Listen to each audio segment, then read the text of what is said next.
Hi, it's Merle again here at Stewardship Management. Hope you're having a great week. Just want to take a minute to connect with you here for some month-end communication again like we did last month. Today, coincidentally, is my 43rd birthday. And so before we get into the bullet points that I have set to go over with you, I'm going to try and be as brief as possible, and I'm going to follow up and send you some bullet points via email that'll go into some more detail than maybe we have time to get into in this video. But being my birthday today, just wanted to let you know how excited I am for the 2022 year, working with you, with your residents, and our team. I genuinely care about you, care about your residents, and our team does as well, and I hope you sense that. We're not perfect. We're a team made up of human beings, so we definitely make mistakes, but you are all so great to work with, and it's part of the reason why I'm so excited to keep making space to grow with you, then maybe opening the door as wide to as many new clients that we don't have history with and we don't know. So let's dig into these bullet points. First of all, we're taking a complete reevaluation look at how we handle emergency service calls that are after hours, on weekends or holidays. We've got an off-site answering service currently that takes those calls, and then they have a sequence. They go to Ron Viles, our maintenance supervisor. They'll call him at any hour, day or night or weekends, and if he's not available or doesn't answer, they go to Christy Trentman, our director of maintenance and leasing. If she's asleep or has her phone turned off, they go to me. So, and over the last few months, there have been a number of instances where our folks have called me at 1 in the morning, 2 in the morning, and I've talked with some of your residents myself because Ron and Christy were either asleep or had their phones on vibrate, which is understandable, but I try to always be available. And so we're just reevaluating that because of some of the workload of these subcontractors that have been agreeing to do emergency calls. They've been very, very busy, as most of you probably know. It's a very high demand, high workload time for a lot of small businesses. And so they haven't been as responsive as I've liked. And when they do go out, I feel like sometimes they're not trying to keep our cost down as much as we need. And so we're taking a look at bringing that in-house, and we can have one of our techs take the call and help do a better job than our off-site answering service in diagnosing some of these issues and avoiding the visit at all.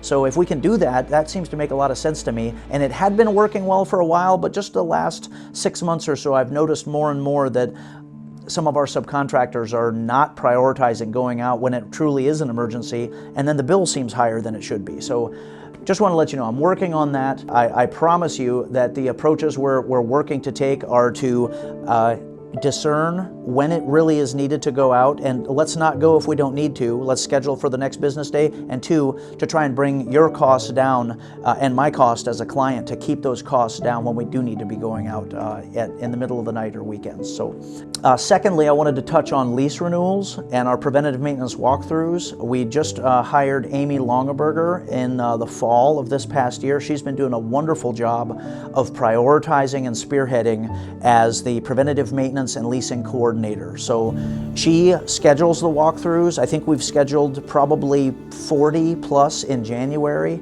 and then had Christy follow up and Carter, one of our techs, to do the walkthrough itself. We really use that as an opportunity to check on any unauthorized pets that maybe have been in the apartment or the house that we haven't been aware of, maybe unauthorized occupants, and then to have those discussions and either enforce the lease and have that unauthorized occupant or pet be transitioned out of the place, or if it's approved and acceptable, add to the lease and any increased fees or deposits or whatever we need to add. So, and in the same case, we want to check on any maybe maintenance issues that haven't been submitted to us or we weren't aware of, to do those walkthroughs, check the furnace filters and replace those when needed.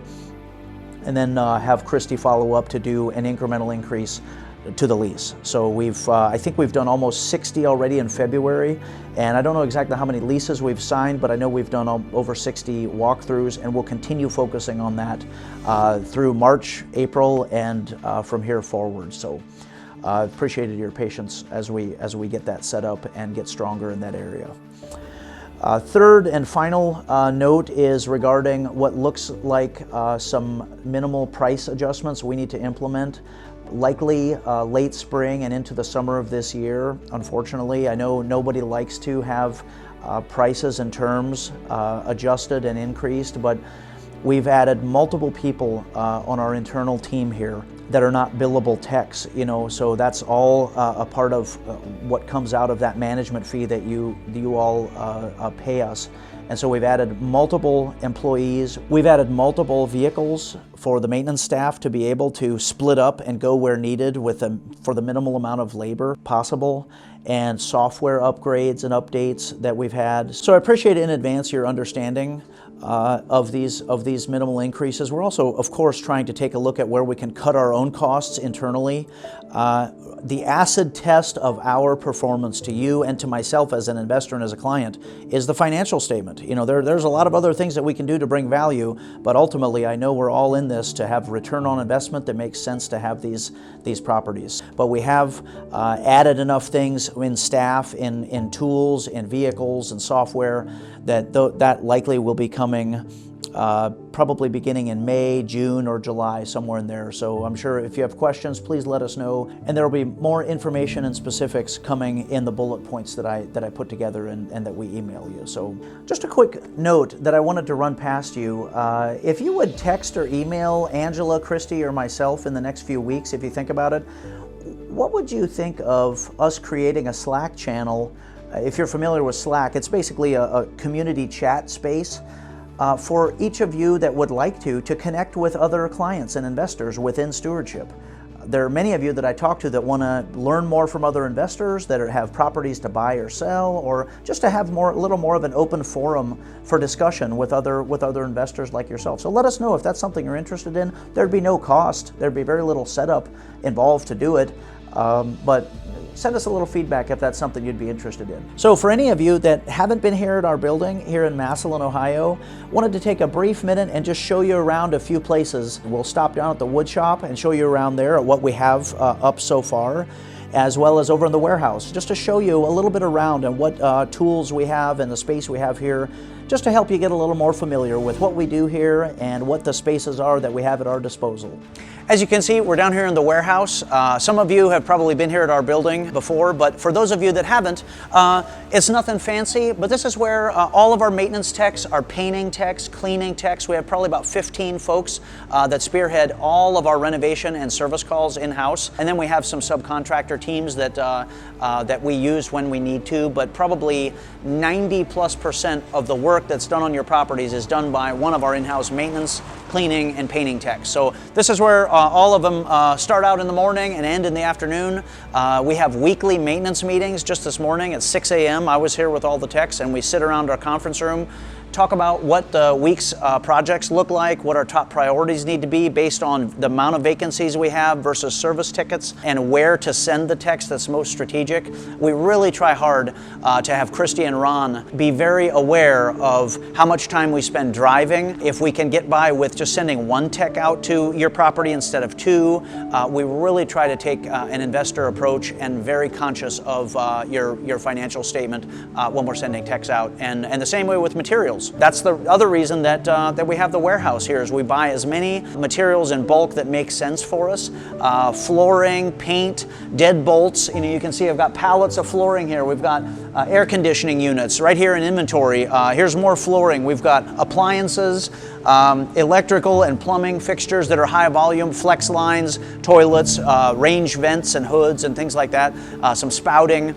So I hope that's been helpful. It's not fancy, but it's something that's been working well for us, and it gets the job done. It's been a good fit. Here we are in our new woodshop area. I just wanted to follow up to our first video when I mentioned that we're going to be implementing this, and I wanted to let you know that we've got some shelves built. We've got some of our equipment. There's still a handful of other pieces that we're buying and are either purchased or on order, and we're going to be putting a wall here to contain some of the dust. But this idea actually came out of one of our brainstorming meetings that we have with our maintenance techs. The techs said, why don't we have our own wood shop?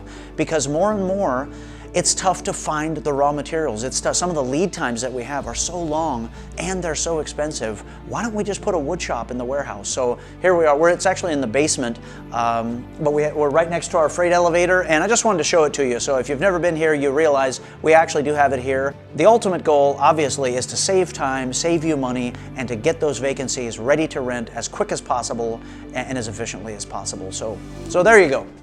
So I hope that was helpful for you, taking a look around a little bit. Hey, appreciate each one of you so much, and your residents as well.